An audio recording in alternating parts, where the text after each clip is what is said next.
What's up, everybody? Late Night with Deep Sheep with Back the gang. with We got I don't know Connor. what episode it's on. Well, Doesn't matter. They're released out of order. There we go. That's what's up, Connor. everybody? And then guess who that is? That's me, Spencer. Why did you blur your background? Because it's copyrighted material back It's a here. bird, dude. He knows what's good. He's flipping me the bird. He knows what's good. I'll join the fucking gang. There we go. Does it look good if we're all blurred? I don't know. I'm not really sure if I prefer that or not. I mean, look, the less like. You guys just see that? You guys just see what happened? How my Kinda camera like- moved?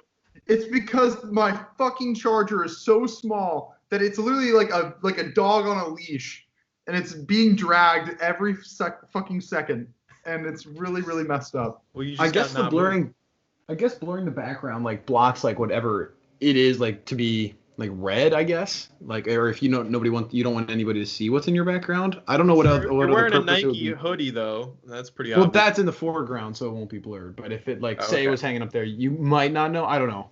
So okay, if you had like maybe you have your social wall. security number. Yeah. Yeah, if you had a speech on the wall, someone posts a comment like, "Can you please blur the background? That speech is really distracting. I can't help but read it." Yeah. Now you don't have to do it in post. No. Exactly. Speaking of doing it in post, we're here to talk about short films that we have shot in the past. That was a good segue. I have not missed the segues. I'm all about them. They are your thing. So, all right, who wants to start? We've done a lot of short films. You know what? Let's start with one that all three of us were involved in, and arguably the messiest short film we ever did, Driving Instructor Camden. Bro, This is a lot. Can I begin with this? Yes. Okay, so I have really bad memories of this short. I'm gonna be real with you. It was not. It's not that we did a bad job. It was just that so many things fucked with us. Yep. And one in particular that I don't know if we even are willing to share on this. I think we've talked about it before, but I think now that it's all over and it's in the past, I think we can elaborate on it. Okay. It's like there's nothing. We're not going to get arrested or anything for talking. Yeah. And it happens. Nothing can come of it at this point. Yeah. It happened so long ago, and also I don't even think that the guy, like the officers, even fucking care. We'll get to what that is later. But so there was just a lot of tuned. there was a lot of really random bullshit that was just really messing with us the whole time, and I will say I really loved the script. The unfortunate thing about the script, though, was that there was a lot of lines that I had to memorize, and I'm not an actor, and that was hard. Let's start by saying that what lines, Spencer? Because Driving Instructor Camden, you're not even in it, and neither am I. So what lines would me and you have to memorize if we're not in the short film? It's only Camden and Connor, right? Well, folks, this is why this is the messiest short film ever.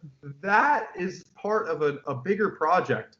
This short film, Driving Instructor Camden, was not originally called Driving Instructor Camden. It was originally not 3 minutes long or however long it was. It was supposed to be like 8 minutes long, and it was originally supposed to be called Training Wheels. And it was supposed to star. I could not remember. It was supposed to star not one driving instructor, but two more. It was going to have me and Chris as other driving instructors, but random bullshit happened in post-production. Random bullshit just happened the whole fucking time. And the only thing that we thought was really salvageable and entertaining about the short was involving Camden. Yeah. Hence why we then re-edited it and reworked it into Driving Instructor Camden. Let me elaborate on how that entire process went down. So the original premise of the short film is Connor needs to get his license, and his three friends, Chris, Spencer, and Camden, all have different ideas of how he can do well at the driving test. And so each of them decides to help him out for a day or for an hour or whatever. So my character was the first one, I believe. And my character is like super duper strict, like Gordon Ramsay, like always yelling at Connor, like, you're not doing this correctly. You need to do this and that and that and that. And I'm just like super fucking stressed out all the time, really angry. Then Spencer is kind of like this clueless guy who's like trying to help out, but doesn't really know what he's doing. And he kind of just ends up messing things up more than helping. It was I was dedicated and determined to help, but I was teaching the wrong thing. Exactly. Like, yeah. And then Camden does not give a shit about the driving test whatsoever and is just there to use Connor.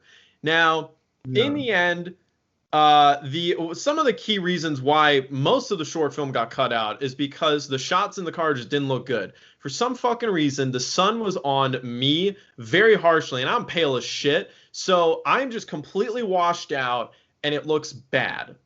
And then Spencer, you had that issue as well. Camden's darker than all of us, so it didn't affect him as much. But for some reason, the sun was our enemy there. So a lot of those shots looked bad. The other problem is it just wasn't really that funny. Like, my character, I just kind of didn't really think he was that funny. Spencer, you had a lot of trouble memorizing your lines, and that kind of shows in the script on camera. And so your bits kind of didn't work either. And the short film would have just been so fucking long anyway if we included all that. But as I was editing it, everything Camden did I found fucking hilarious. I was like, all right, this is the good part. And I was like, shit, what do I do? Because we have a whole beginning intro thing that I'm sure it's actually one of the shots is in the whole Deep Sheep channel trailer that was uploaded years ago talking about who we are and stuff. There's a shot of Connor standing and then like we're popping up in the background and stuff. That was going to be part of the intro to Training Wheels. Pizza Wheels. Pizza Wheels, yeah. Training Fight. That was actually the working title. We couldn't figure out what to do, so we were just going to go Pizza Wheels. Yeah, Pizza Wheels, yeah. You were going to get us pizza, and that's it. That was like a mess in terms of just like, I remember going over the footage afterwards, Chris. I remember being on a Skype call with you looking at it, and you're like, does this look good or is this just me? And I was like, man, especially, I just remember the shots of you specifically. I was just like, these, like, it was because we drove like down different roads all day, and we took a while, like it started raining halfway through it also. So it's just like, you could tell that it was like a whole day's thing. And then at that point, I guess there was just no clouds, and it really showed, and it really ruined a lot of the shots, which sucked. Yeah. We were shooting all day doing this, and so in the end, when I was editing it, I thought, all right, I want to save this because Camden's bits are hilarious. What if it was somehow reshaped and it was just Camden, but instead of Camden obviously being just Connor's friend, Camden's supposed to be a driving instructor. And so the entire premise of the short film changed, and the old trick in the book, narration, to completely change the story. And so I wrote a whole script for Connor to do narration for, and he did the narration at least a year later, 2 years later. I don't even know. It was way later, but you fucking nailed it. Like, you did it like in one take. All the voices were perfect. And then I had a little piece of music that was just perfect. Like, it captured the whole silly, goofy feel of it perfectly. And I was like, here we go. Now we got a short film.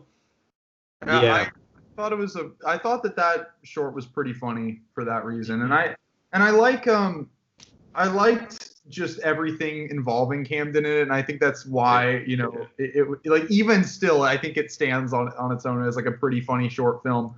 But another thing that we didn't touch on that was very difficult to record about or to film this in were in the location we shot, there were some punk motherfuckers that just kept snitching.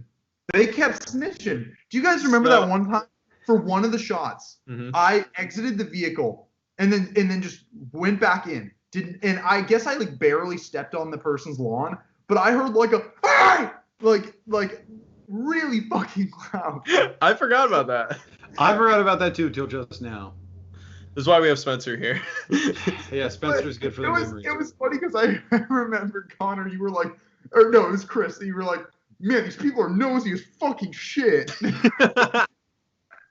They can fuck up short film. Come on. Yeah, I also remember because we had the way we filmed it. Because originally it was like the mount was outside of the car for the camera, and it was going to go through the windshield. But like that just doesn't even work. Like you can't even see the people. So then we decided to put it on the dashboard and then tape it down, and that was very hard to deal with because you had no idea if it was recording. You had to have somebody go outside and check to see if it was recording, have them come back in, make sure they're still in the frame, make sure it's still focused. It's so hard to focus. So hard to hit. Possible. Focus was fucking ridiculous. And then not only that, but even having somebody reaching behind it to hit the fucking record button was difficulty by itself. is when we had to check and see if it was recording. I remember in order to see, I had to fucking put my chest on your Elantra in like the over 100-degree blazing hot sun, and I'm like, oh, fucking burning my chest as I'm trying to look and see if it's recording. I'm like, okay, all for what? Just to say, oh, you're good. Yeah. We filmed this when we met Connor in real life for the very first time. And we were there for a couple days, I think. We were staying in a hotel, and then we would just drive by and visit. And I think we shot over the course of 2 days, I'm pretty sure. Yeah, and that was where I'm pretty sure part of the time of your life too. Yep, yeah. Also, the whole thing in the end montage for Trouble in Skin Town with us singing it. That was filmed. And that was fucking awesome because that's so awesome about that one is like that one was not planned to happen at all, and that's like arguably like the best clip to be recorded of the whole time. So, yeah, we went through all this fucking in this short film, but then some bullshit clip that we filmed on our phone of us singing "Time of Your Life" ended up being the more special thing. Yeah, which is crazy.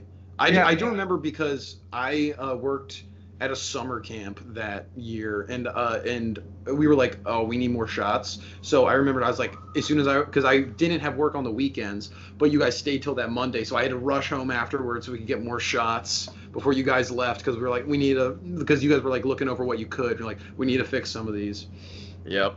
I remember. Now, Connor, I love the way you describe how this all went down, the events, because your perspective of it is hilarious. Okay, so we're just gonna go for it, all right? Look, let's go for it. I don't know what to say to you guys because I apologize for my town being, I guess, over policed is what I don't know what to say. So this is what started the defund the police stuff. Was this event right here? So listen. Yeah. So what we were doing when we were filming a lot, right? So there's the one part where I get pulled over and then a cop comes up behind us. Really, it was just one of our other cars, and we just had lights in it to act like a police car, right? Because because that's part of the script, and we actually did that 3 times because we had all 3 different driving instructors do it. So we did that 3 times in my neighborhood because that's really all that we were driving around, and then some never side went street. public. Yeah, not on a main road, nothing. So we were doing that. We did all 3. We're like, all right, cool. And as soon as we were done the 3rd one, we're like, oh man, it's starting to rain. Good. I'm so glad. That was the last shot we needed to do. Let's go back. And we were and because that was the night that it was a Sunday night, so Game of Thrones episode came out that night. We're like really excited. Oh my gosh, we're gonna. It was dark. Yeah, it was starting to get dark. It's starting the rain to come down. We're like, all right, awesome. We're fine. Like we made it just before the rain. We're done this thing. Let's go home. And what was cool about it, since we had the 2 cars, it was me and Spencer in the first car, and then Camden and Chris in the car behind us. Not only was I driving Chris's car, but Chris was driving my dad's car. Camden was driving it. Or Camden was driving, yeah. And you're driving my car with Spencer and shotgun, and you shouldn't have been driving that. Yeah, well, that's not even like what's the craziest part, everybody. Nope. Like, so we're going home. Spencer's on his phone on speakerphone, so we're like in contact with him as we're going home. We're like, yes, let's watch Game of Thrones, and it was like honestly a super hype moment. We're like, Game of Thrones, and we're on the phone the whole way home. We kind of take this one turn back onto like the main part of my neighborhood, and we're driving home, literally 2 seconds away from my house, and then all of a sudden I see like flashing lights behind us. I'm like, that's weird. Because we were filming shots with that before, it didn't flip or register with me. And then all of a sudden, another one comes on, and we're like, "Oh my god!" Yeah. And then I hear audibly, Chris is just like, "What the fuck is going on?" And then the phone hung up, and I'm like, "This is like," I turned to Spencer, and Spencer's just like, "Bro, I don't even know." And I'm just like, weird. Connor, the worst part of it was you like looked over at me, and you were like. Yo, is that them? Like, I don't think that's them. And the lights were really bright and they were flashing. I was like, that's not them. Like, I immediately knew. I was like, that's not them. So, in all reality, what happened was we got pulled over by 4 squad cars. Yeah. Now, the backstory as to why there was 4 there, Well, the reason why cop cars were even there is because apparently one of my neighbors called the police and said that we were pulling random people over on the street because obviously they couldn't tell that we were filming something. But either way, You were impersonating a police officer. We got called on for impersonating a police officer, which is, I guess, a huge offense if they're going to call that many people on us. But another backstory on top of why there was that many cop cars there was they just got off like some bank robbery or something, so they were heated. They were already pissed. It was raining. They pulled over. They didn't even pull my car, or the car that I was in with Spencer. They only pulled over Chris and Camden, which was like super confusing because we had to drive back and explain to them what we were doing. But they didn't even believe us, even though we had the camera and showed them. They're like, no, you guys are in trouble, like, and all this. And Chris, you were telling me how they were like, oh, you guys know how much fucking trouble you're in. We're like, let us explain ourselves. They didn't even fucking believe us. They were just so pissed that they had to come deal with like some bullshit like teenage drama, and they didn't even let us explain ourselves. And it was fucking crazy. I remember when he rolled down, he like motioned to roll down the window, and then you rolled it down. He asked you, "Do you know why I pulled you over?"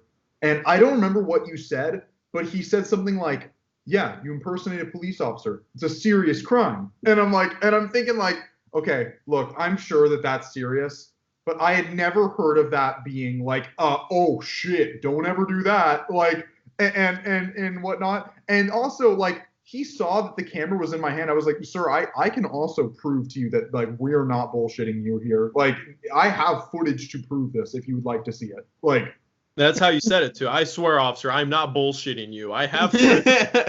Yeah, true. So I'm not fucking with you. Yeah, bro, I'm not fucking with you. I do remember after like he left, and then Spencer was like, he was kind of just like pissed. So I'm just like, dude, but we have the camera, and I was like, I don't know what we're supposed to do. I've never been in this situation before. And bear in mind, in all reality, I like just got my license, my like legitimate license, a week before that. Yeah. And I'm like, wow, what a great fucking start. Yep. Thank God they didn't actually care about what cars we were driving, because that could have been a whole nother thing. Yeah. No, that's what I'm surprised now, even just talking about this, like, that's what I feel like they would have gotten you for, or like they would have been like, what the fuck, you're not authorized under this insurance, like it's like it would have been a fucking other deal. I'm surprised that they just didn't even care about. I don't even remember them asking to see the registration. They didn't ask to see your license. They never got your names. Let me describe what happened to me in Camden, because we were the ones who got fucked with this. Yeah. So we were the ones with the lights, and Camden had the shirt on. That was it. He had like a shirt and like shorts. So like, he's obviously not impersonating a police officer, but like whatever. And right. I guess because it's dark out and it's raining, you can't really tell. And the lights are like obviously like Home Depot lights with like little gels put on front of them to make them red and blue. But we get pulled over, and this is the first time I had ever talked to the cops ever, other than like, you know, when I was a kid and my parents get pulled over for speeding or whatever. Yeah. And all I know is like, we're in Pennsylvania. We're not driving our own cars. Connor's driving my car, and he shouldn't be doing that. And we got multiple cop cars pulling us over. And I was like, bro, what did we do? And he rolls down the window, and the very first thing he says is, do you guys have any idea how much trouble you're in? And I was like, all right. And he goes on to explain that someone called in that we were impersonating a police officer, and we described, no, we're doing a short film, blah, blah, blah. Those are our friends. They have the camera. You can talk to them. They'll support our story and all that. And these guys weren't having it. They were really pissed. There was another guy on this side of my car, and they were just surrounding us, and it was terrifying. I just remember like trying to stay calm, but I was so happy that Camden's the one who had to like sort of do the main talking, because Camden's just so calm and monotone that like, you can't really tell when he's like freaking out or anything. But yeah, they took down our license and stuff. Didn't see the car, apparently. That didn't register at all, because I don't know if they asked for the car registration. I feel like they would have if they asked for our license.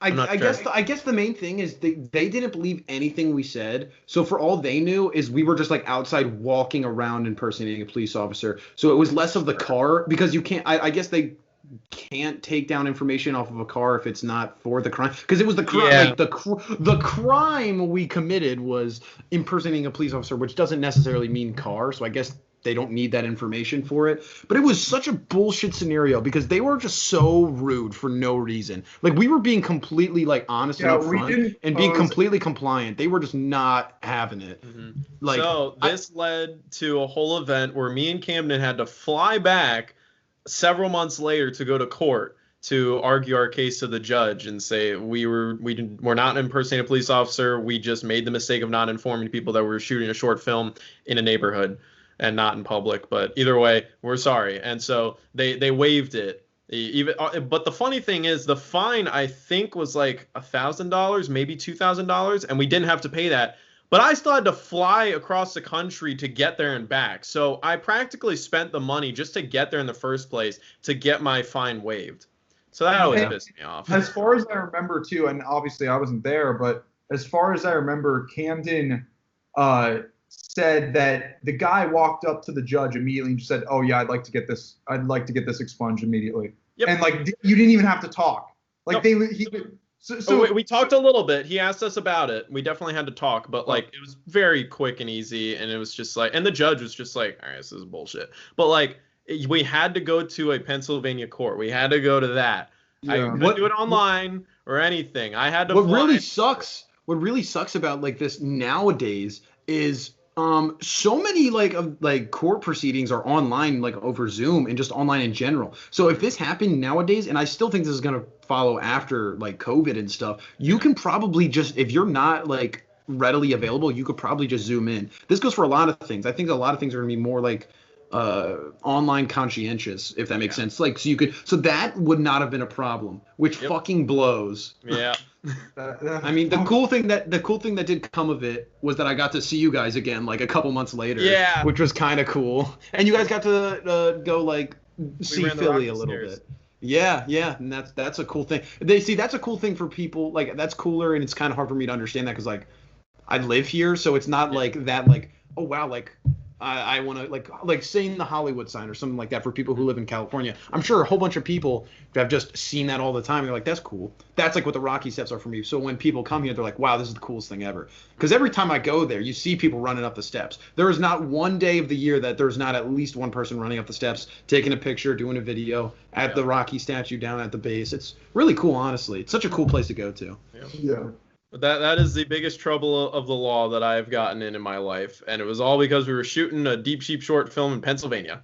Yeah, and the whole thing is just kind of stupid though, because like it was so obvious that like we literally posed no threat to anybody. Yeah, like, and the craziest part about it is like thinking about it from like my perspective, or like from like my dad's perspective. I have my friends that I met online visiting me for the first time. First time we hang out, we get like borderline arrested, and I've never had any trouble like this with any of my friends. And I definitely have friends that would like actually like do some crazy shit. We're like if we're gonna be real about it, we are like the most like not against the law, if you will, type of people. So the fact that it happened and I had to come back and I was like, dude, what is my dad gonna think? Like I was just like, I get that like we got in trouble with the law, but my dad might just like fucking say you can never talk to these guys again. But my dad was like, that's hilarious, and just like laughed it off. And he's like, this is the stupidest thing I think I've ever heard. So well, I'm pretty sure that we told him the same night, right? Yeah, like, we just told him right away.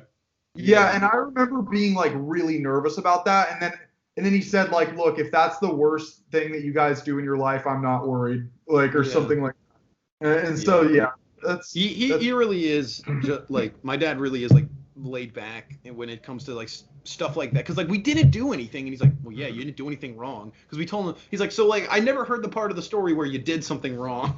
So yeah.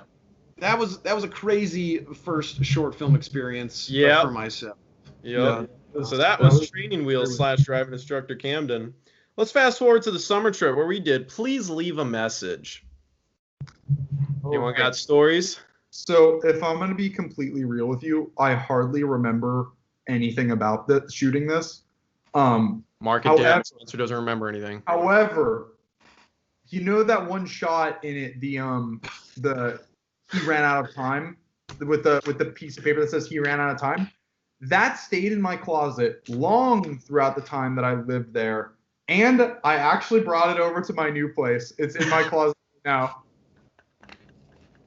I love that. That's amazing. That's such a cool thing. That's like a prop. When you and Camden came over, I think I pointed it out to you. I mean, I wouldn't remember. I'm not you. I don't remember these things. Well, it was only a year ago, so. All right, Shade Master. I do remember when talking about the short film, I was like, this is like just such a cool idea. Mm-hmm. Just because because I had that on my phone, like the funny, like, oh, gotcha, like I'm not actually here at the phone. I don't know, and it was so, a little side story. I had that as my voicemail when I was like applying for jobs in high school. So, and I didn't realize it till after I got the job, like months later. I'm like, when I was changing my voicemail, I'm like, wait, every single like business that called me heard that. That must have sounded so unprofessional. Like, dumbass fucking kid. Should I change mine?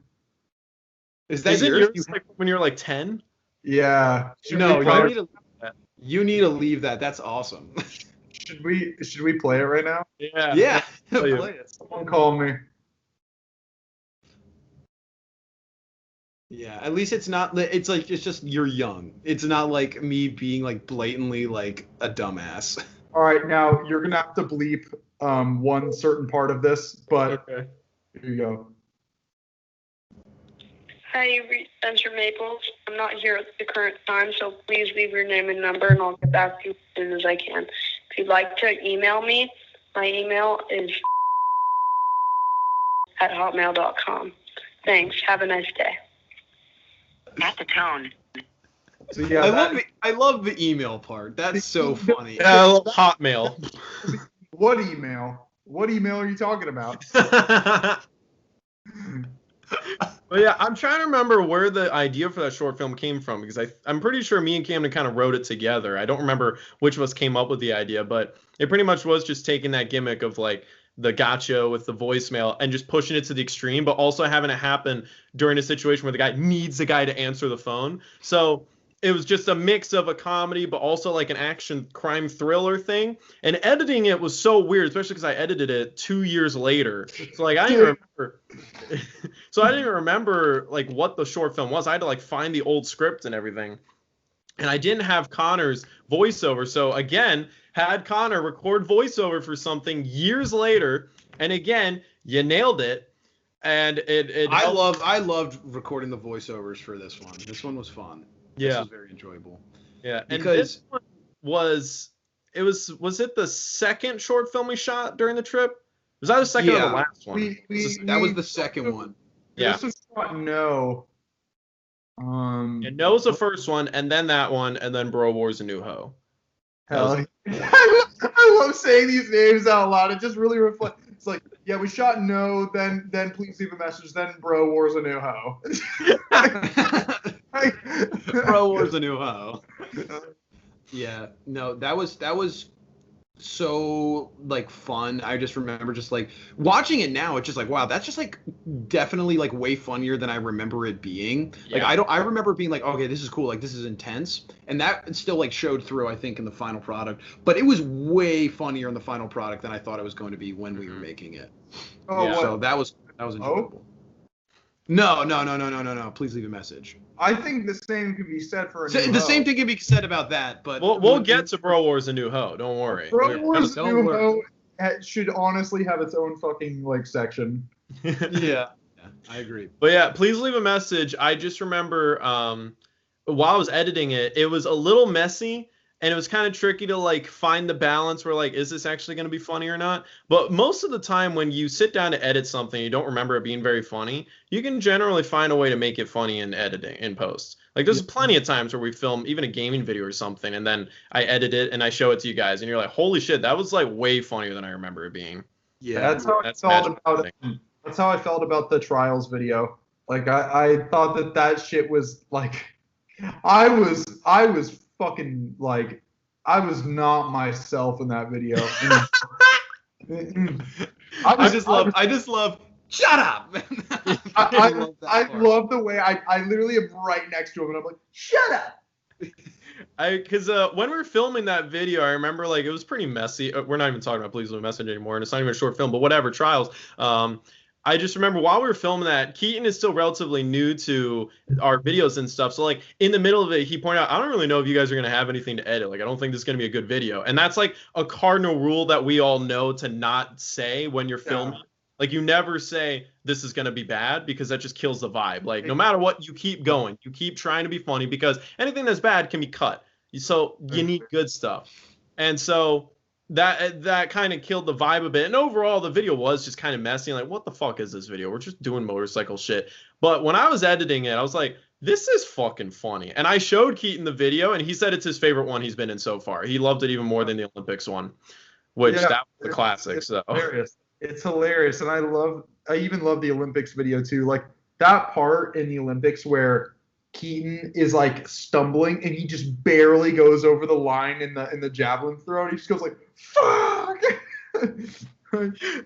My favorite thing to do with Keaton, because Keaton doesn't like, he shouts a lot in the videos, and so every now and then he's like, I don't really know if I want that in there just because I'm being really rowdy and kind of mean. And so I always like, I think every video that Keaton has been in, I found a moment where he goes to shout something and I cut it right before you hear him yell. And it's always fucking hilarious. Yeah, that's where he goes, what the fuck? And then it cuts to something else. That's cool. I like that. I like the part where we're like, can we take it outside in the Olympics? You two are always fighting. I don't know why it's you two, because usually I'm the one who's like kind of yelling a lot and being high energy. But for some reason, when we film couch videos, you and Keaton just always fight. Yeah, we go fucking for it. We go off. Mm-hmm. But back to Please Leave a Message. Funny short film. Really good. I really like how it's a blend of different genres. Like I think it actually does a pretty good job of being kind of exciting and thrilling. And I love the whole twist ending shit. My favorite thing, Connor, you fucking nailed it. Where like, especially like watching you in Driving Instructor Camden to then like your acting fucking, you were always like pretty good at it, but now it's like, oh damn, like you can just do it. Cause that shift from the dude bro to then like you killed your friend and you feel bad. Like you nailed that like switch.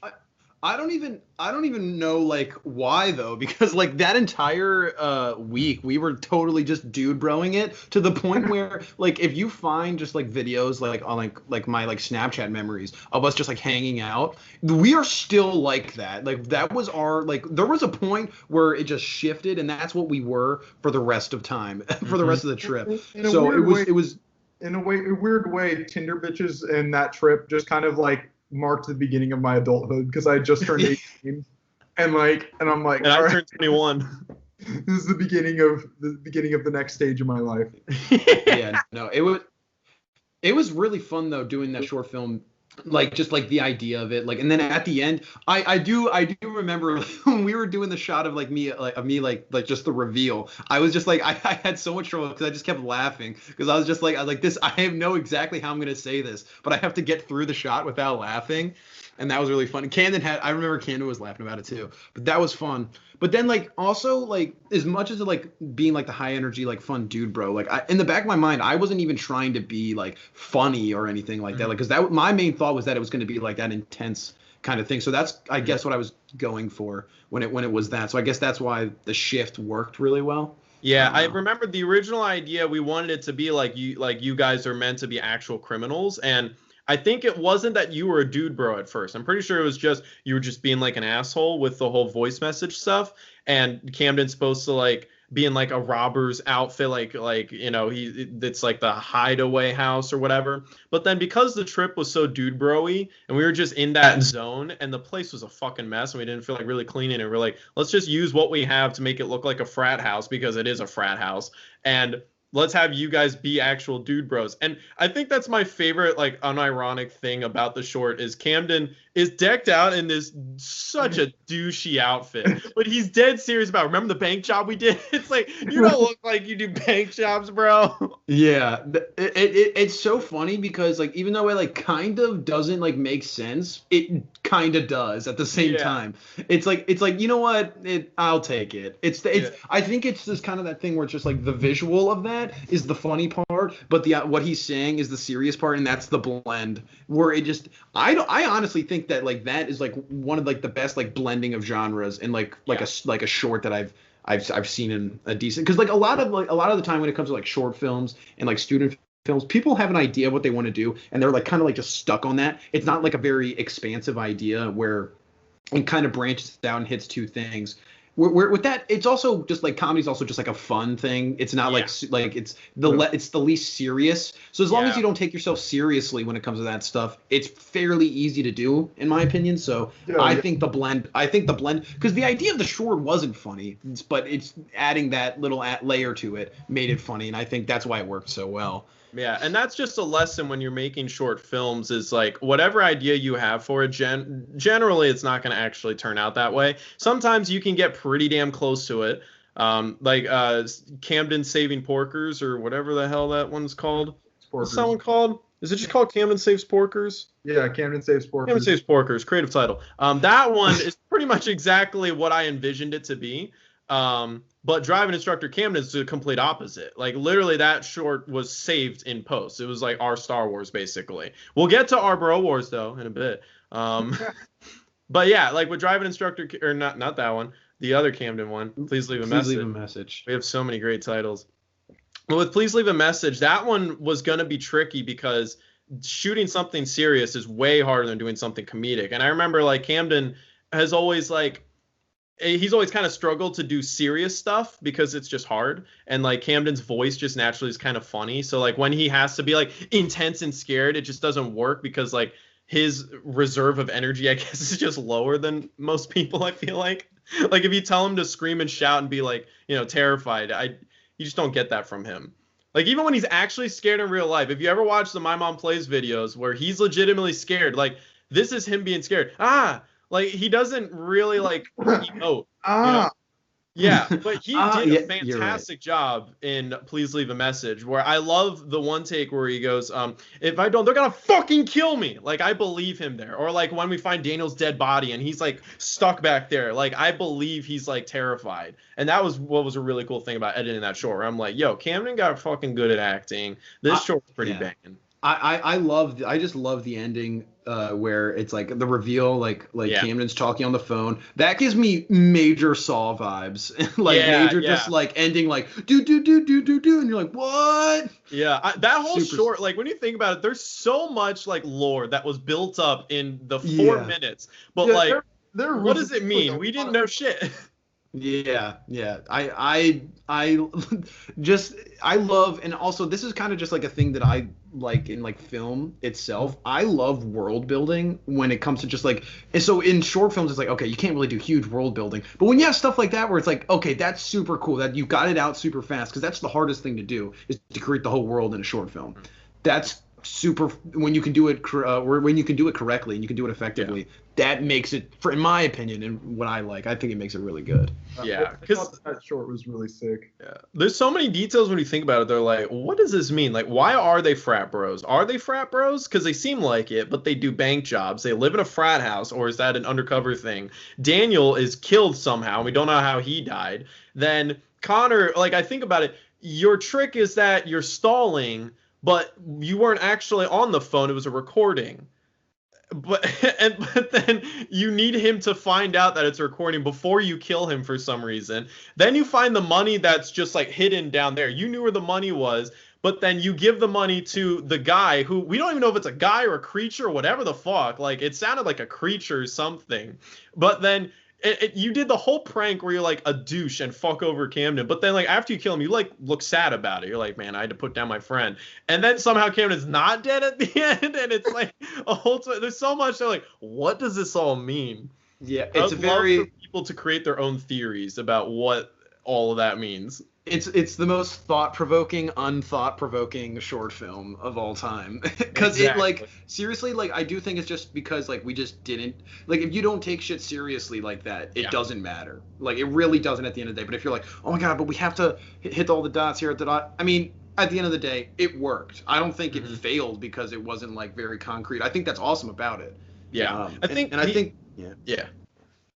think just we were both very submissive on who we wanted to go next. I said I was gonna say, I think that's a cool thing that directors do, where when you leave stuff ambiguous, like that's a cool thing to have. I think if you overdo it, it does create problems with movies that I don't want to get into with right now. But I will say Star Wars: Last Jedi. But I will say when you leave stuff ambiguous, I think that's a cool thing. Like in Inception, that's also like you leave the ending ambiguous. Not the most ambiguous thing in the world because like people talk about it all the time, but it's like just don't take it too seriously. Don't always have it concrete because that's boring.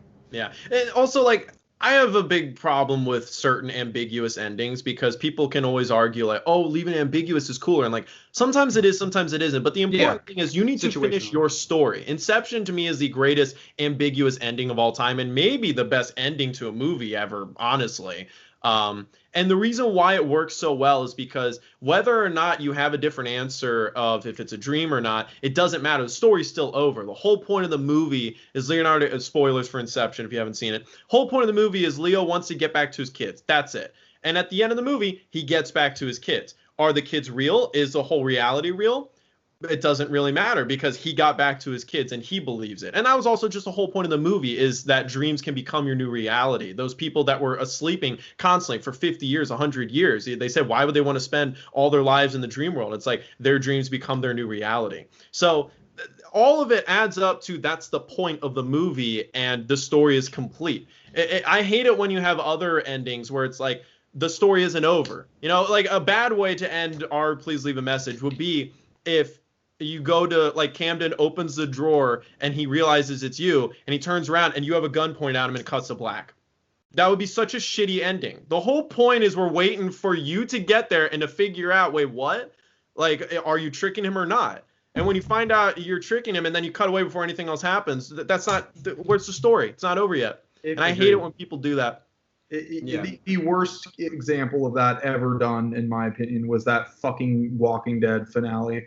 Oh my God! Exactly. That is the worst, most miserable, most pitiful decision I've ever seen. Well, I mean, in terms of money, season 6 of The Walking Dead, but the ending is built up to Negan's arrival, who's mentioned or talked about for half the fucking season. Mind you, this is an iconic moment too of the comics. Exactly, yeah. And he says, "I'm gonna kill one of you, and I have to." Eeny, meeny, miny, mo. And then he picks someone, but we don't know who because it's in the POV mode. And then he smashes the person's head in, and it's fake oozing blood, and it cuts to black, and we don't know who he killed.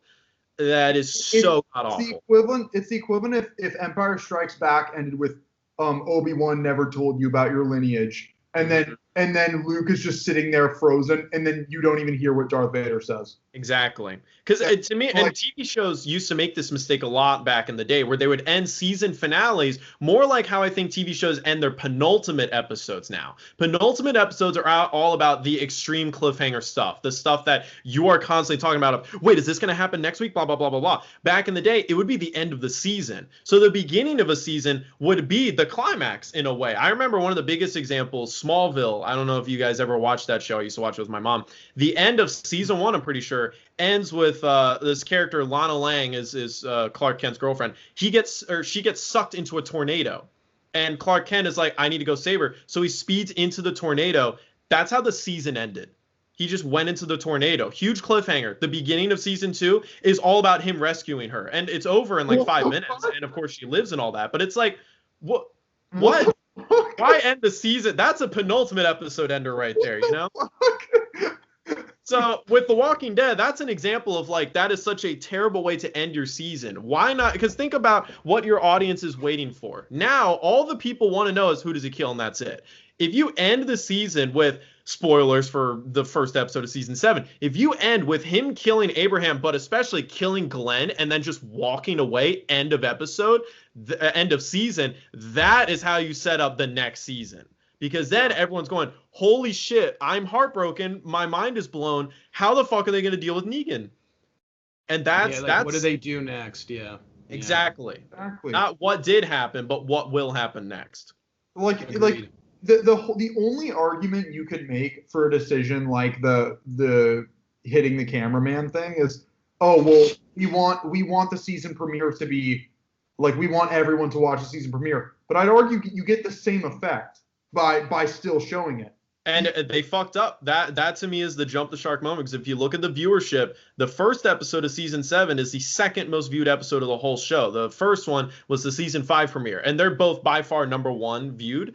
Right after that season 7 premiere, poof, the viewership drops like hell. And ever since then, the show has just gotten worse and worse with its viewership. That to me was just like, I could not believe. I was like, you guys are stupid, and you've proven to me that you've done some really stupid decisions. I was not expecting that kind of stupid, though. Like, that was proof they don't care about telling the story. They care about getting viewership. Yeah. They care about the money because The Walking Dead is their cash cow, which really sucks because, like, dude, zombies are cool. Zombies are cool, and now they're not. Pretty much, honestly. It's oversaturation. So, what short film do we got next on the docket? Well, speaking of things that used to be really cool but aren't anymore, Star Wars. Although it's coming back with Mando. This is true. I just finished season 2. It was really good. Oh, you did? Nice. Yep. Nice. We can talk about that. Talk about that later, because that's actually something we shouldn't spoil. We didn't make that. Yeah, we made Bro Wars: A New Ho. A New Ho. So this short film was the last one we did during the summer trip. The one we kind of cared about the least, I feel like, and the one that was just the last minute. Fuck it, we'll just kind of shoot this. Camden was sick and wasn't involved whatsoever. Robbie wasn't involved whatsoever as well. I don't remember why. But so they chilled, and it was us 3 and Daniel. We shot this short film, and at the time of recording this podcast, it hasn't even been released yet. So I don't know if the audience will love it. I don't know if it'll go viral or whatever the fuck. I hope it does. It's got all the ingredients to go viral on YouTube. I agree. Very, very. So, fun. Do you think this will come out before it or before or after? This will come out after. This will come out after. Yeah. All right. So by now. Okay. So the concept is just funny, right? Like, this one's one where, like, okay, we're not taking this one especially is like not taking it seriously. Yeah. We just kind of threw together an idea for the opening. The opening was kind of just like, all right, just go do that. Mm-hmm. We did that, and then we got to the part where we're like, okay, now we're gonna fight, because it's really just a fight. Put a story around it, not have a story, then make the fight. That's basically what it was. And I remember, like, filming it, being like, okay, this is cool. We're kind of just like improvising it, yada yada. Afterwards, like, all right, this is we did it. But after Chris started editing it, Chris was just like, oh, like, dude, with like effects, this could be amazing. And then slowly but surely, like, seeing like previews and stuff of like all the effects being done, it's like, this has the ability to be a viral video straight up, because the effects are pretty goddamn amazing. Yep. It turned out like way fucking better than I ever would have thought it would. I remember as we were filming it, I was like thinking, this is gonna be a bitch to do. Like, is this ever actually gonna come out? Yeah. And now that I'm like seeing the shots, I'm like, holy fuck, this is coming out. Yeah, because the way we shot it was we had literally toy fucking lightsabers from Target, and none of us have any clue how to do those lightsaber special effects. I kind of always thought maybe Keaton knew how to, because he knows how to do special effects, but I remember asking him months ago, right when I was editing the video, yo, do you even know how to do lightsaber effects? And he went, kinda. And I was like, could you do it to this? And he was like, not at all. And I was like, cool. All right. And that was years later, because we shot this 2.5 years ago. But as we were shooting it, we just kind of improvised the whole fucking thing. Like, it reminded me of shooting Nerf Arena, which Nerf Arena, we planned those out, especially the later ones. Like, there was entire days dedicated to just doing the choreography to make it look good and stuff. But with this, we had zero time. So you and Daniel were just completely improvising the whole thing. I think you were coming up with most of the choreography, just going I remember what was happening. Daniel, like, was kind of just, like, listening to me, which is kind of funny. But it was kind of just, like, because I remember beforehand, we actually went out to the fucking, like, the parking lot area of your apartment. I was like, okay, this is what I know in terms of, like, ideas to, like, for hits and stuff. So we'll just put it in there, and then, like, we'll just, like, practice it now and then kind of do it there. And did a little bit of that, but then once we were like we kind of did like it in chunks. So I'm like, okay, so this section will be this, that, and then the next one will be a blah blah blah blah. And I kind of was just telling him to do it, and then we just kept doing it until it looked good, or until we like hit it correctly. Because a lot of the times we just completely whiffed, and we just completely fucked up. Because like the thing about like the lightsaber fights in the movies is just like those are like the most choreographed things to like a T for, or at least for like the newer ones. Obviously not the original trilogy as much. Yeah. But like. So it's kind of hard to like mimic that, because a lightsaber fight really is the style of super choreography. So kind of having that, you kind of have to know somewhat of what you're doing. You can't just be 1, 2 like the entire time. You kind of got to do some spins, do some blocks, do some jumps. But what really helped was just the way it was shot, though, because if you like when you do actiony camera stuff, it's easy to go around, and that's not what they do in the movies for the most part. So it's like so it has its own feel to it. Exactly. One of my favorite things about doing that is I got to shoot it, because I rarely ever get to shoot action stuff. All of the Nerf videos, I'm on camera. So I was never the one who got to hold the camera, but I've always loved action, always loved watching it. Like, I was one of those kids who just would rewatch the lightsaber duels over and over and over again because I was addicted to them. Any fight scene in a movie, way back in the day before I really loved the movies, I would just skip to every action sequence because I loved watching it. So I've always had an eye of like how I would like to see this happen, but I've always had to explain to someone how to shoot it this way. And it's usually, back in the day, it would be my dad, just like, here, do this and this, you know? But then here, I got to be the cameraman, and you two are doing the lightsaber stuff, and you love lightsaber fights as well, and so does Daniel. So you guys already know kind of the choreography you want to do, and obviously we have no time to prepare this.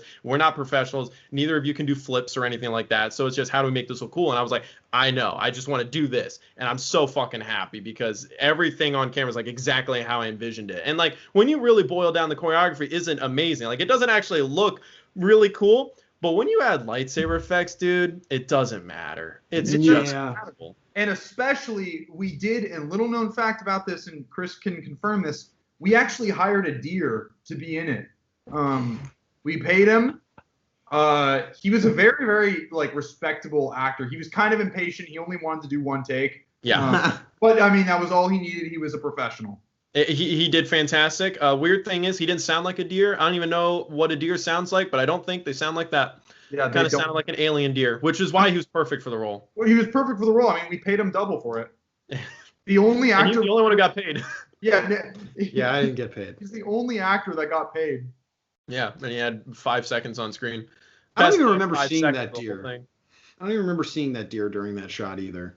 Yeah, I just because during that shot I remember like deer would often be around that area, and I was like, I think I saw a deer up there. So I was shooting you, and then I was like walking behind you, and we were going for like a minute. You're just walking, I'm just following you, and all of a sudden I was like, what is that? The fucking oh fuck yeah, yeah. And then I was like, that's the shot. Put it in there, you know. All right, that's the shot. I do think that the funny moments that I can remember of like just the just filming itself was obviously one of the funniest moments was Daniel's ragdoll down the fucking hill. Daniel was told Daniel, I just need you to fall and just commit to it. So he like where he's falling down the hill when he in the fucking short film where he falls down like legitimately. He really in the shot kind of falls down and rolls, but he rolls straight and then like veers off course right towards the camera. Yeah, he diagonally switches and then smacks right into the camera, which smacks right into Chris's face, which is so funny to watch, just the raw clip. Mm-hmm. It's so funny. He literally just flopped on the ground like a sack of potatoes. Like, yep. He fully committed, and he yacked me right in the face. He hit the camera right into my face, and I was shocked I wasn't bleeding because he full force just rammed right into me. I love in the blooper right after I got hit, you just hear me go, ah. I'm like, it's one of those times where you get hit and you just go, fuck, I'm about to feel even more pain in a second. Like, yeah, it's that second you're like, oh, there it is. Yeah. That's the worst is when you like, especially if you get like a paper cut or some shit, you're like, that's gonna hurt, the pain's gonna settle. Yeah, that hurts like a bitch. Yeah. With this for days. Other fun facts about that short: Daniel's cut hand, that was real. We did not do makeup for that whatsoever. I don't remember how he cut it. He cut his hand when he does the jump to go after Connor. I think it was the third take. it's in one of the bloopers because he slips, but he jumps and slips, and he accidentally just kind of landed with his hand, and that cut his hand. And apparently he still has that scar to this day. Wow. Yeah, So, pretty crazy.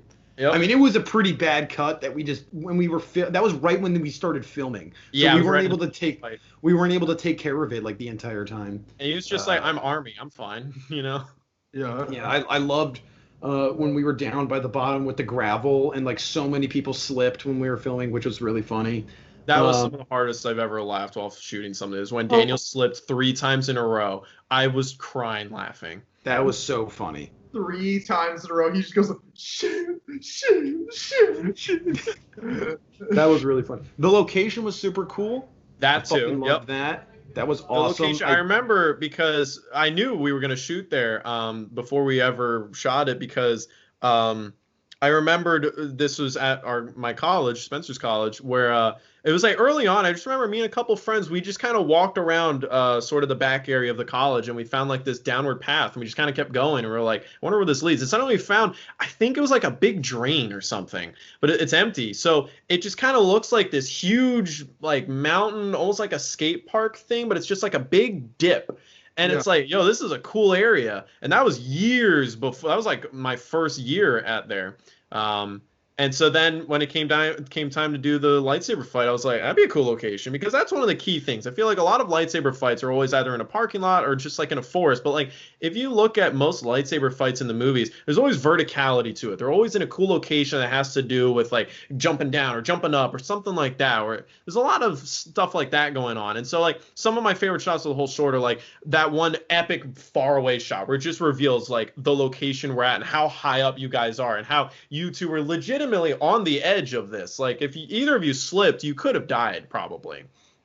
So there's just a lot of shit going on there that was just like, we're just coming up with this as we go along, and we're committed. We're gonna make it happen. We were having fun. Cut his hand, it doesn't matter. We just keep going.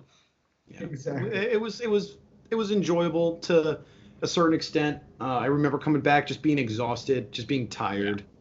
Yeah. Oh yeah. I mean, that happens when you do fight scenes. I'll still never forget the day I vomited doing Nerf Arena because of heat exhaustion. That was fucked. I'll never forget Pizza Fight, dude. When that's over, we were like so fucking happy. That was exhausting. We were shooting for like 8 hours. Fucked up. And we shot till like 4 a.m. It was ridiculous. We started at like 7 p.m. too. So like we were like, we'll be done by 11. Yeah, fuck that shit, dude. No. And that's actually was one of the rare things. Most of the time when I do fight scene stuff, it always goes on too late. Not for Bro Wars: A New Hope. That one, we were able to finish it before it got too dark. Almost every fight scene I've ever done, you can tell when it's like getting dark. That one, not so much. Like we actually got it done within like 3 hours or so. It was pretty quick. What about you say that with just such sincerity? Now, fun fact, like unlike all of my other short films, this you can't tell when the weather changes. So, like, for example, with Star Wars: A New Hope, Bro Wars: A New Hope. I'm determined every time I refer to Bro Wars: A New Hope, I just refer to it as that name, and that's it. It's not funny. Get over it, This is my short film, Bro Wars: A New Hope. And coming up with that name was figure out a name for that because the original name was Tinder Bro Fight or whatever. Tinder Bro lightsaber fight. I was like, what's the most internet-y thing ever? Tinder Bro lightsaber fight, sure. But then you said, what if it's called like Star Wars: A New Hope? And I was like, Bro Wars: A New Hope. Yep, that's it. Yep. That's it right there. Yeah. It literally, and it's like, I can't think of any name like for any other movie that would be like better than that. That's just such a classic pun. Yeah, it is. Go me. Yeah, the only thing like if anybody actually takes this seriously too, it's so clearly a joke, but it's a joke that's very polished. Exactly. Maybe like The Frat Awakens. Maybe. Because you got to keep the first letter, I think. That's what works. You can't just do like, the Bro Strikes Back or whatever. It just doesn't work. You got to have like the same letter in it. Return of the J-Wit. Return of the J-Wit? Dude, I think I'm a J-Wit now. Yeah. We need a character to like say that. Like maybe his name is J-Wit. Because neither of you ever say Daniel or Connor, so maybe you guys have like random names, and so one of you is Wit, and we do that needs to be like, because that is just a saying that like needs to just be in lore more. Like just Jay Wit needs to be like just like a reoccurring thing in shorts. Yep. Like that would be so funny. The origin of that, in case the audience doesn't know, I shot a short film at Art Center way back in the day, and I had a guy named Steve who was the living embodiment of like a surfer bro, like just everything about it. I remember he would walk around Art Center barefoot just because he felt like it. He was so in tune with the earth.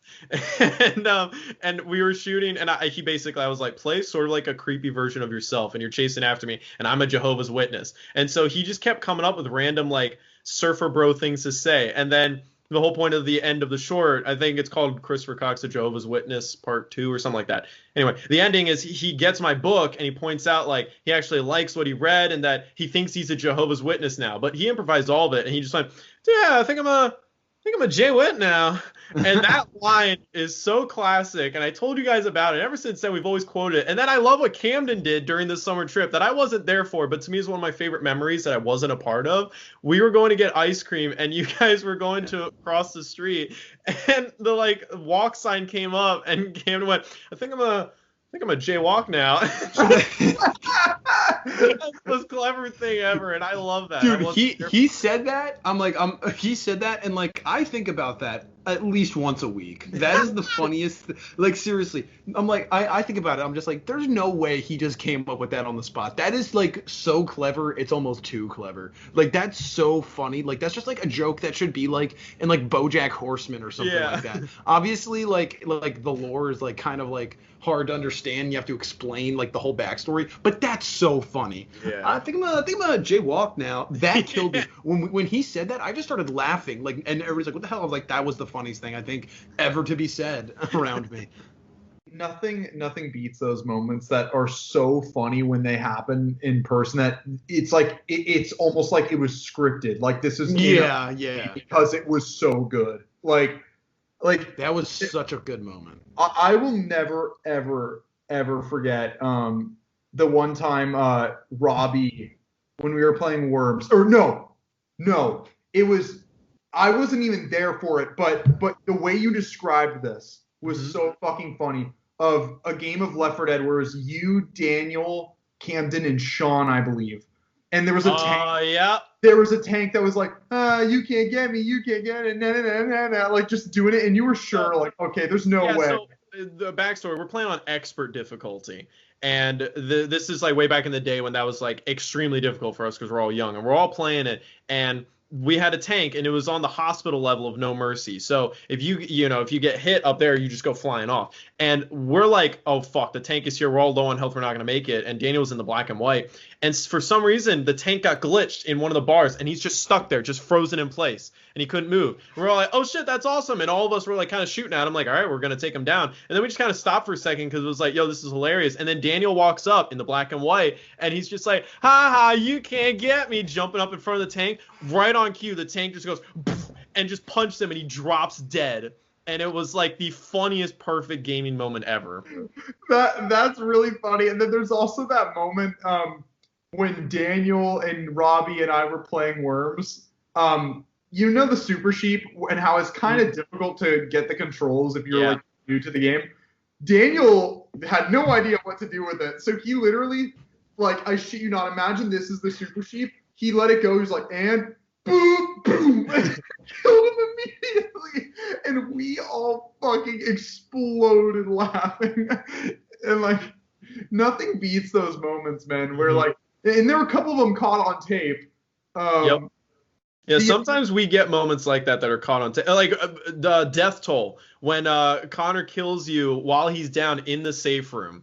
The timing of that is incredible. And like he kills you right as the door closes. The angle of it too is so funny because I like tip over and you see Bill's face is like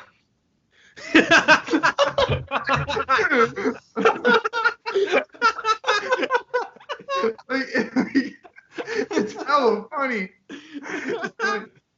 And like that's a really great moment. But then in season 2 we had a couple of those moments. The silverfish with this prison, that also like I knew that was part of the map, but I didn't know how like Robbie was gonna prank Connor with it. but the way the creeper blew it up, I'm like, that's it. That was how it was meant to happen.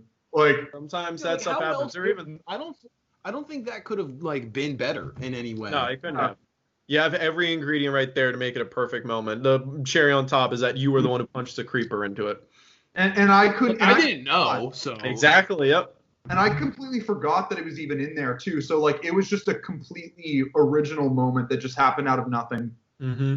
I Like- love that. I love when I accidentally killed Kevin in Trouble in Skin Town. Oh, that was hilarious. Where I'm dangling him. And like, why? Why did he die? Like, is it just because he's floating that Minecraft treats it as he's falling? So no matter what distance, if he touches an object, he will go kersplat. He fucking barely touched it too. It was like you let him down. He was like. and Alex's timing, because I didn't have to fix that whatsoever. Alex's timing where he says, "You're strangling the goddamn sheep, you inhumane fuck," and he died right on the fuck. You inhumane fuck. And the Minecraft bone crunch sound effect. Yeah, the Minecraft bone crunch killed it. That was why it was so funny. And that was like probably the loudest I screamed in season 2.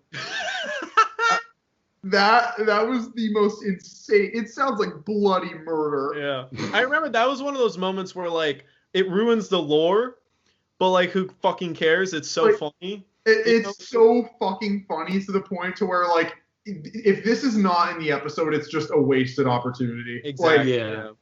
Yeah, because I we agree. would always try and have it where it's like we can't show our pets dying on camera because then they died, right? You know, like that's sort of the rule. And we always tried to keep them alive as much as we could. And then Fudge Pants was the famous example of he just constantly was always dying, so we would always just respawn him. So then I guess the lore is that Fudge Pants can't be dead as long as you keep respawning him. But then with Kevin, it was like, this is a special moment, but then he died. But then it's like, who fucking cares? It's just too funny. Well, that's what I love about it too. Is I mean, like there are moments like that in season 2 where like things seemingly are going to be different forever. Like when Connor, this is the 3rd time this week where Fudge Pants died again, and then we switch. Oh no, he's back.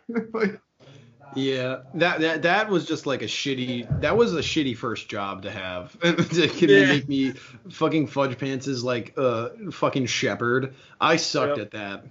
Also, just like it, like don't blame me. All right. Yeah, exactly. it was such a fun time though doing those videos. Like Yeah.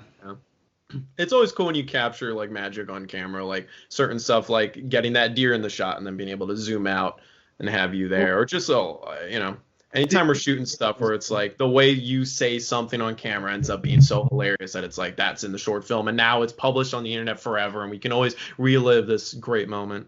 the biggest example that I remember was, well, I guess not. This is technically, I mean, this was obviously planned, but the part where in Pizza Fight with the glass, Yeah. like where that was a special case of we only have one shot at this, Yep. and I like having that pressure on was crazy, and it looked great. It looked so good. Yeah. But yeah, those are some of our short films that we can reminisce on. We definitely got to reminisce on some other ones later on because we got to get Camden in here because there's a bunch that Camden's a part of that. And I want to talk more about Pizza Fight. Pizza Fight has a lot of memories associated with it. Oh, It's a fun one. I remember we talked about them in a previous podcast a little bit, but I do know Alex, my favorite quote of the whole fucking night. Oh no. Okay, 2 quotes. One quote of the night was when Alex said, in talking about all the injuries he sustained from having to fall over, he goes, well, let's see, my right leg is sore. Both my ass cheeks are sore, and that just killed us. And when he was like, we're going to IHOP talking about our injuries, and he's just like, like I'm like talking about like, yeah, dude, I think I like pulled something. And he just goes, oh, my leg is completely dead. Both my ass cheeks are sore. he was listing it off too. He was like, let's see, my right leg is sore. Both my ass cheeks are like. Why are your ass cheeks hurt? Why do they hurt? You would think that your ass cheeks would be like if both of them hurt. You'd think that'd be the first thing that comes to mind. But no, he's thinking my right leg is sore. Oh yeah, both my ass cheeks. Yeah, he had to remember that they hurt. So I thought that was hilarious. And then my favorite, you can barely hear this in the take because I just fucking exploded. But there was a part where we're all fucking tired and we're miserable, and Chris is like finishing a take, or he's hitting Alex in the head with the frying pan. He's going, "Gah, do my work for me, motherfucker!" And he said that, I literally like dropped the camera and just started dying laughing because it was so serious up until that point.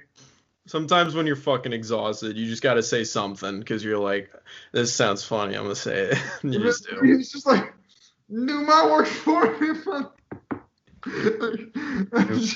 But that is it. That is it for this late night reminiscing on short films. We're definitely going to talk about more in the future. Thank you for joining us. Thank you, Connor. You're welcome. Connor. Thank you, Spencer. Thank you, Spencer. Thank you, Chris. Hey, there we go. Bye. All right, goodbye.